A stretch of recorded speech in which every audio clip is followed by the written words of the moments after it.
Everybody's seen this slide. I think the biggest kind of new addition is, and it has a potential direct impact and hopefully a potential benefit to exporters.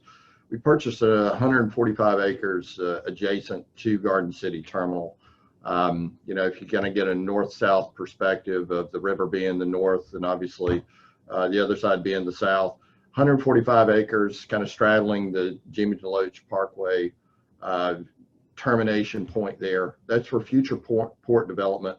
There's a lot of permitting, like with anything when you start to try to develop land, certainly around the port area, certainly in this area of the state, because of wetlands mitigations and various things.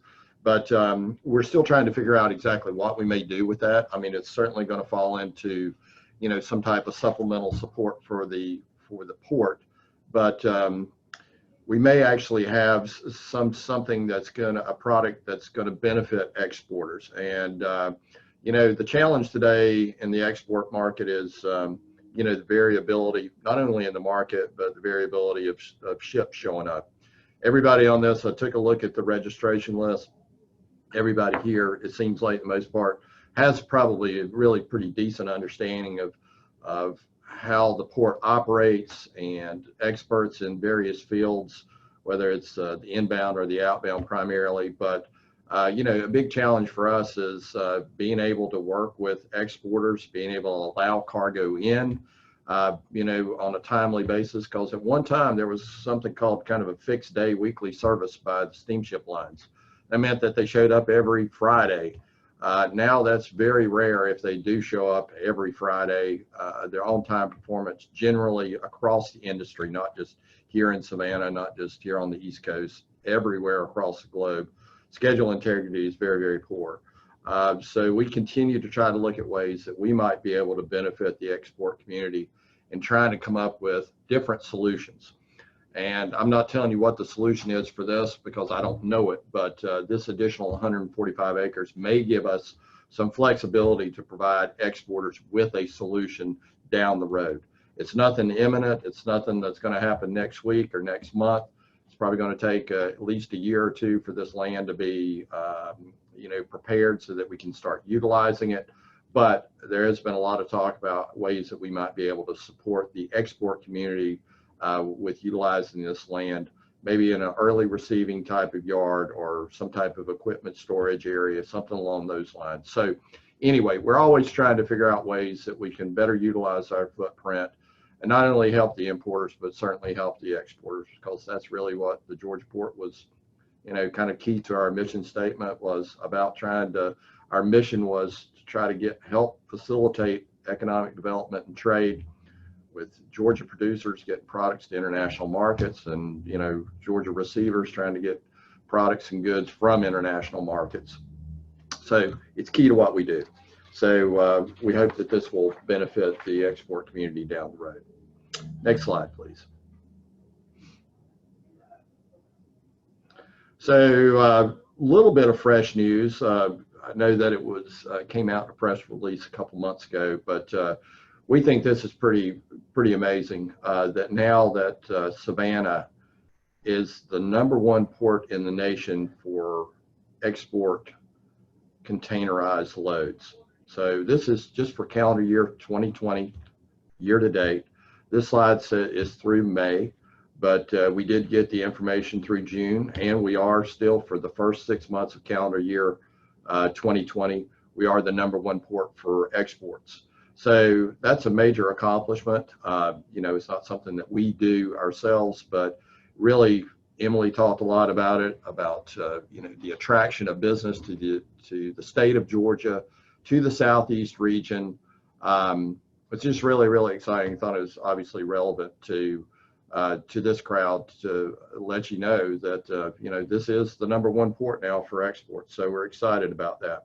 When we look across the spectrum, I mean, forest products by far our largest export commodity sector.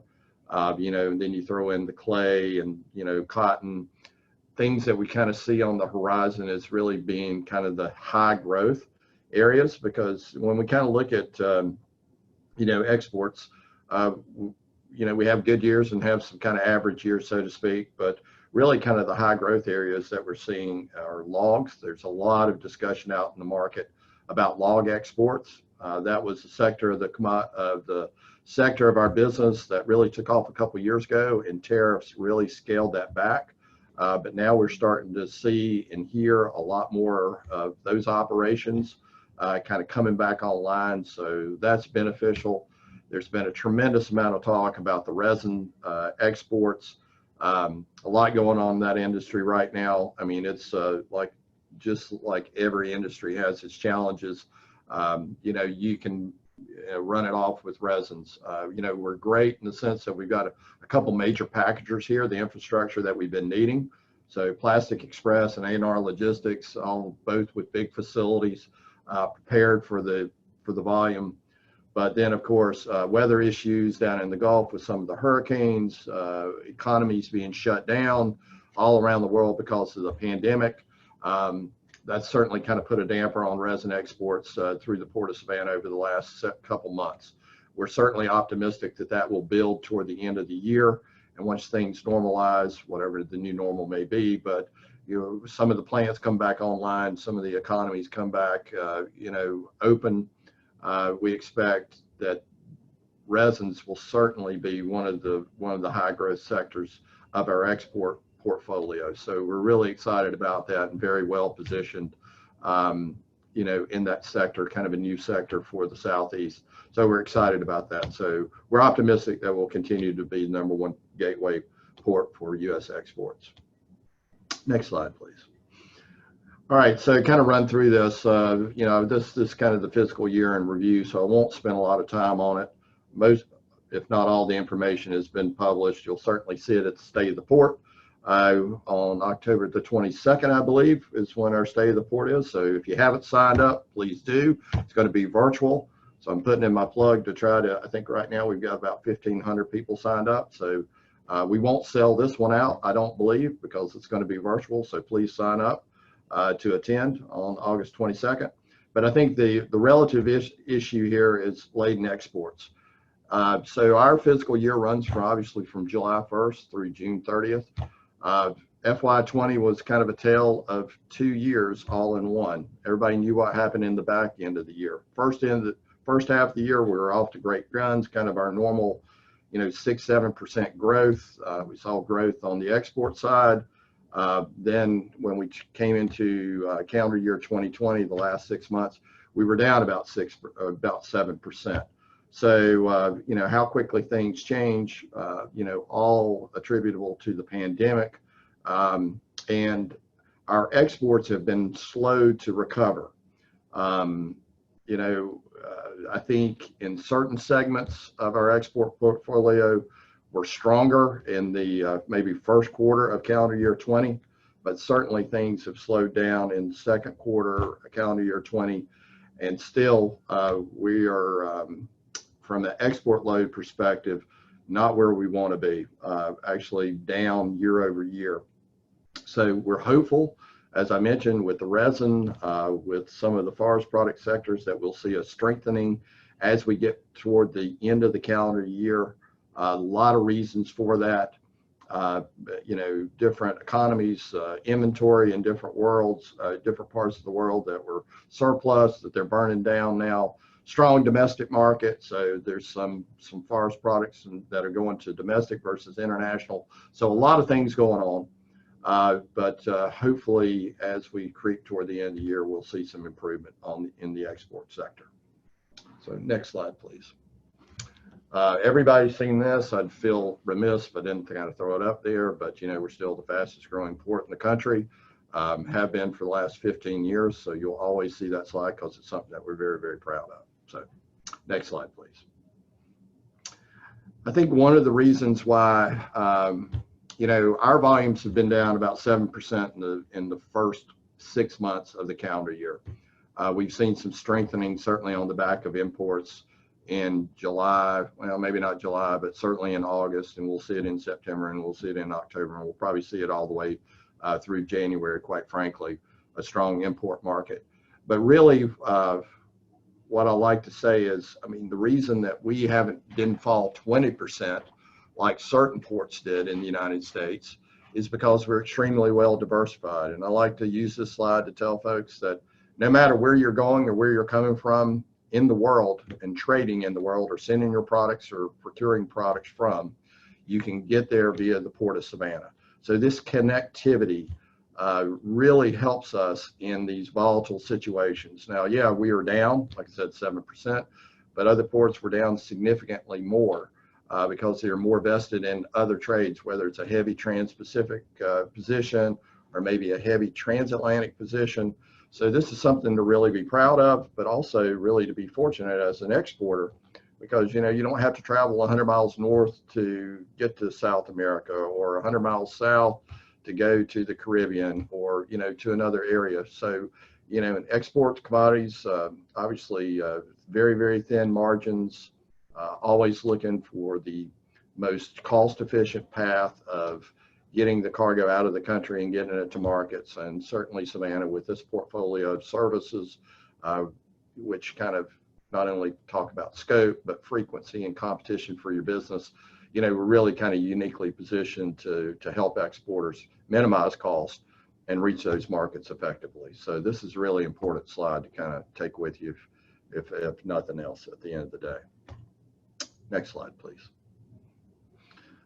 So kind of switching gears a little bit, one of the things that we're working on and have been working on now for the last couple years is obviously our intermodal capacity. And so this was the biggest project at the time that we invested in, well over $100 million, but it was to build intermodal capacity for both Norfolk Southern and CSX on our terminal. So we're about 70% done with this with this new facility. It's scheduled to be complete by the end of 2021. So right now we've got it. It says 70% complete, but we're using kind of half of the rail infrastructure network for Norfolk Southern.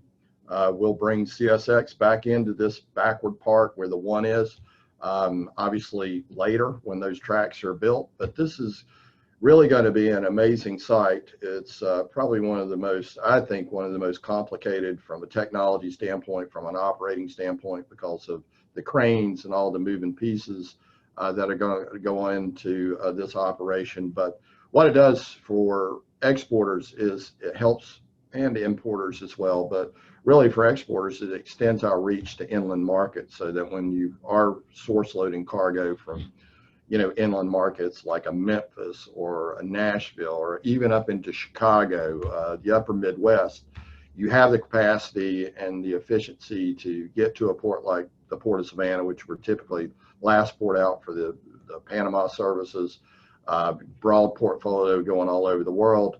We're even being used as kind of a southern gateway during the winter for both imports and exports to avoid some of the bad weather in the Northeast that certain clients have been exposed to, and the delays that brings on. So really, this intermodal capacity is just going to allow us to continue to expand our reach inland and service those inland markets for importers, but also exporters. So this is a benefit or a project that we're excited about coming online at the end of 2021. Actually, it's going to almost quadruple the number. It'll take us from about about a half a million lifts a year to well over 1 million lifts. So it's going to double our capacity on intermodal cargo here at the Georgia Port Authority and allow us to handle it much more efficiently, probably drive down some transit times as well. So we're looking forward for this project to materialize. So 2021, early 2022 is going to be a big year. We're talking about the Jimmy Loach Parkway extension. Georgia's, I think one of the things that sets the Port of Savannah apart from other ports is our landside infrastructure. We've heard a lot West Coast, you go out to visit a port, they throw you in a boat and drive you around the harbor and tell you how deep the water is. We know that water's important, it's critically important, but the landside infrastructure is equally important, if not more important. And Georgia has done a wonderful job about building infrastructure to and from the port. So we talked about the rail, that's one way.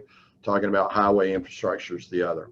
One of the last kind of big components, well, there's a couple more, but one of the last big ones is this Jimmy DeLoach Parkway extension that'll tie in existing Jimmy DeLoach Parkway into I-16, kind of creating that outer beltway when you're coming in from 16 to get into Garden City Terminal. That's a big deal long term, going to provide a lot of benefits as we continue to grow. There's some additional, extensions down the Brampton Road that's going to tie in 516 into the east side of the terminal. But really building this highway capacity well ahead of demand, trying to, keep trucks moving, not allow trucks to idle, sit in congestion, all ways that we continue to try to work to try to take cost and inefficiencies out of the supply chain to help people move freight more efficiently, faster, cheaper, to and from markets. So this is a big deal. It stands out. No other port complex in the country has this infrastructure in place from a road or a rail standpoint. And it's not all the Georgia Port Authority, it's the state of Georgia. Talking a little bit about what Emily was talking about, great state to do business in, easiest state to do business in. This is a prime example of the state kind of, putting the money, to good use to facilitate trade and commerce and hopefully continue to grow jobs. So big deal. So Jimmy DeLoach is going to be finished in 2021. Mega Rail is going to be finished in 2021. The long talked about deepening is going to be finished at the tail end of 2021, early 2022. So a lot of big things are going to be kind of coming to fruition at the end of 2021. So we're really excited about all the developments that are occurring.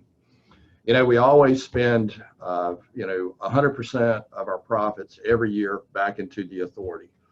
So it's been kind of our secret sauce to be able to continue to invest well ahead of demand and to build the infrastructure and the terminal capacity so that we don't get congestion, we don't slow down, and we don't add costs to importers and exporters' supply chains. So this year, 160 million. It's not as much as we've invested in the past, and we did that because FY 2021 for us is a complete year of uncertainty. We thought it was going to be worse than it is. We still don't know what the back half of the year is going to be. Obviously, tons of uncertainty with the election, with the pandemic, how global markets continue to react, so lots and lots of uncertainty. So we're pretty happy about the way things are moving on the first, we'll say the back half of calendar year 2020 so far. Imports are really strong. The replenishment, products trying to get back on shelves, so that's off the chart. Exports, like I say, not where we want them to be, but we see some promise that they'll strengthen as we get closer to the end of the year. But point of it is we continue to invest even in the bad years, maybe not as much, just because we have to be fiscally responsible, but we're going to continue to pour money into the terminal, into our terminal development, so that we're here and prepared when the markets continue to increase and need that extra capacity. So next slide, please. Well, this is a little bit of the story of what Emily brought, so I won't spend a lot of time on it, but not everybody's on here, but we like to highlight this slide to potential customers that are either not in Georgia or not utilizing the Port of Savannah, and showing all the customers that have chosen Savannah as a distribution point or utilize the port in a significant way. So the goal is to completely cover the state of Georgia with logos at some point, and everybody's doing a great job of that. The Georgia Department of Economic Development, the governor's office, all the stakeholders around the port certainly, I think, work better together than probably anywhere else in the United States in trying to attract business and keep business growing in the state of Georgia. So thank you if your logo's on there. If not, we want it to be on there. So let's talk after this is over. And it's not a fairy tale. We had a customer that used the port for years, and just kind of give a real life example of the #1 state for business. This company's based out in California. They're getting ready to announce about a 800,000 square foot distribution facility here in Savannah. And we were talking to them about the process, and I said, how was it? They're like, you wouldn't believe it. They said, we got this entire thing done in about 2 weeks. He said, I'm from California. He said, we would not have been able to get somebody to answer the phone in 2 weeks in California. He said this was the easiest thing that we've ever done. So it just shows that, you know, on a real tactical basis of being able to get in touch with people, people are motivated to make things happen. Have a state that supports that, you know, that you can attract industry and attract business. And people do believe that it's an easy state to do business with. So just thought I'd throw that in, that it's not just, you know, a magazine title or an award. It's people, you know, that we work with daily that says, yeah, Georgia's a great state to do business in and easy state to do business in. So next slide, please. I won't go through all this. This is our recipe, if you will. It's not a secret.